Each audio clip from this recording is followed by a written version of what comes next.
It's safe to say Pokemon has had a bit of a decline in quality ever since X and Y. With misstep after misstep, Gamefreak seem to be making decisions entirely based on profitability, rather than creating games worthy of the Pokemon name. I personally really enjoyed my time with Legends Arceus, and think it was one of the best games of the last decade, and I think Sword and Shield was a great step in the right direction. There are still signs of Gamefreak holding back.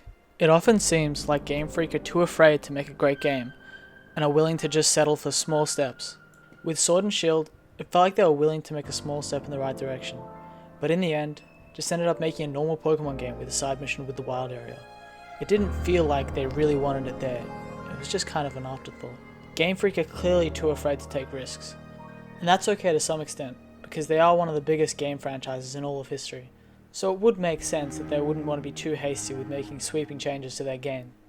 So the question is then, how can Game Freak test the water with features to see what's considered good, or what's considered a huge stinking pile of dog shit?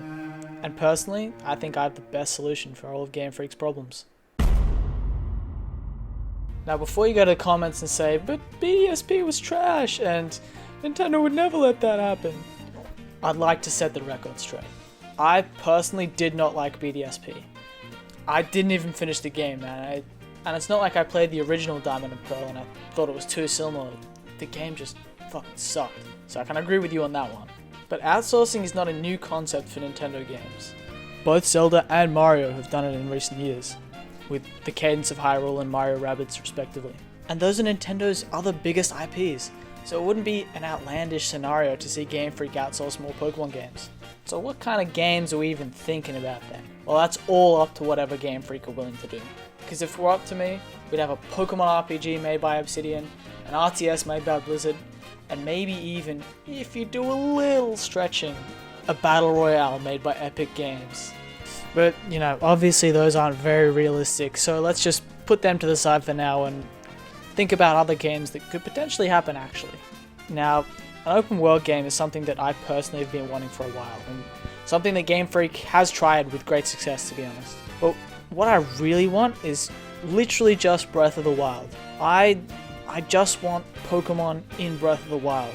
That's all. Just Breath of the Wild, take out all the animals, take out all the enemies, Pokemon. And fuck it, you know, get the Zelda team to work on it. Just work its fucking magic. Now I know that a fighting game has technically already been done, but why not make one that's actually perfect? One with proper abilities and a huge cast, and potentially even competitive play. I reckon you start afresh and go to Capcom to pull it off, and with a large enough cast of characters and a competitive side to the game, we could potentially see a brilliant game. Like imagine this kind of gameplay. Just one beefy ass Incineroar fighting a Klefki. Just look how beautiful this gameplay is, man. Look, Gus. Oh my. Oh, look. Oh, look at. Oh, he's fucking him up. Oh shit. Oh, fuck. A turn-based strategy game could be something a lot more feasible and realistic for Game Freak. They already did something similar with the previously mentioned Mario Rabbids Kingdom game.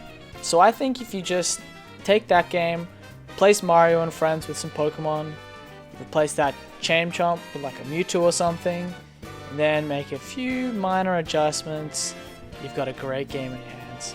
Just force Ubisoft to copy over some game mechanics and then just add in a ton of Pokemon with some movesets.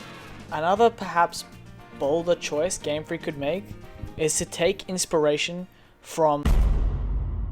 Now, hold on, I know this is extremely bold, but if Game Freak want to gain some trust back from the Pokemon faithful, just bring back more of this, and this, and maybe even some of this. And these games don't even have to be expansive in scope.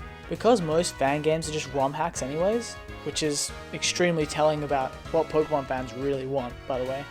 These games could be created by third-party studios, but led by or produced by these fan game creators, because clearly they had their finger on the needle.